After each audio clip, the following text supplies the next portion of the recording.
seconds flickered away as Marcus Rashford's floated free kick was mercilessly thumped clear by the Croatian defence. The stalwarts Dejan, Lovren and Domagoj Vida roared at their compatriots to charge forward before falling to their knees as the final whistle blew.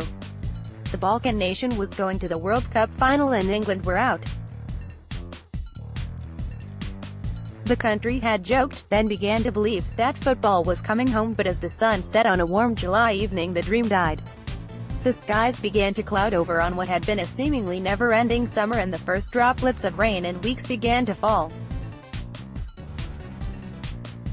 It was back to reality. Letting out a quiet sigh, I drank the last of an increasingly warm lager and headed home with a lingering sense of dread in the back of my mind. I had to get back to supporting Sunderland Association Football Club. I had to get back learning the names of the raft of players we have signed and start sinking money back into instantly regrettable trips to places I previously had no intention of ever visiting. England's progression in Russia had been an extremely welcome distraction from the calamitous failings Sunderland had dished up over the past 2 years.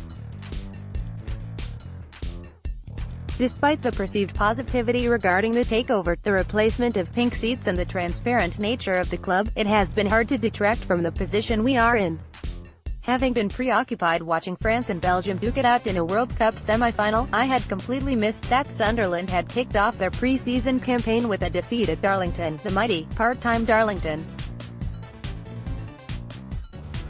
After subsequently reading that we were off the pace against a bunch of builders and our new signing was forced off after half an hour, it did not crank up the hype machine for a Saturday afternoon in Hartlepool.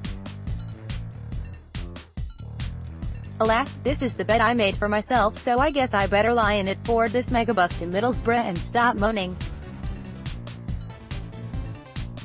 A layover in Teesside allowed for a walk through this most wonderful of towns, surveying the routine of our North Yorkshire neighbours. It allowed me to indulge in a little nostalgia as I passed the Last Orders pub next to Middlesbrough station, which charged me £3 for 2 beers in 2008, and shed a tear. Hartlepool was always somewhere that everyone in university would talk to me at length about. "Aw man, you'd love it there, the punk scene is class there, it's really cheap, the marina is lush," they would drone on and on about. I can only assume they spend most their time bouncing around venues such as Hartlepool's indie bar with free, sick Wi-Fi and an endless playlist of every song from 2007. As the sun beat down to blister the skin of many of the uncovered torsos of the Sunderland contingent, we crammed onto the terraces of Victoria Park. While it had been 2 months since I had the privilege of watching the red and white wizards in the flesh, the hallmarks of the past 2, 3, 4, 50 seasons were on show. This was my 300th Sunderland game.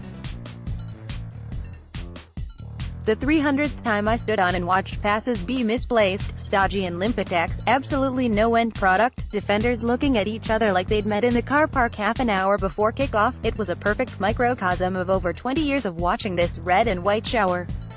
The game had the ingredients for a typical Sunderland pre-season game, with fans abusing players, Lee Cattermole and George Honeyman bearing the brunt of much of the stick, and the lads managing to dig themselves out of a hole thanks to a teenager. Benji Kimpioka leathered one in from the edge of the area and thus helped to avoid a full-on mutiny. Sipping an ice-cold, post-match Stella Artois costing £2.90, I seriously love your pricing structure, Middlesbrough, I'm used on the season to come. For all the positivity the owners have brought, new seats everybody, the day highlighted that one bad turn this season and we will be plunged back into the toxic environment that has engulfed this club for what has seemed like forever. We are not a patient fan base, the goodwill will evaporate at the first sign of real trouble.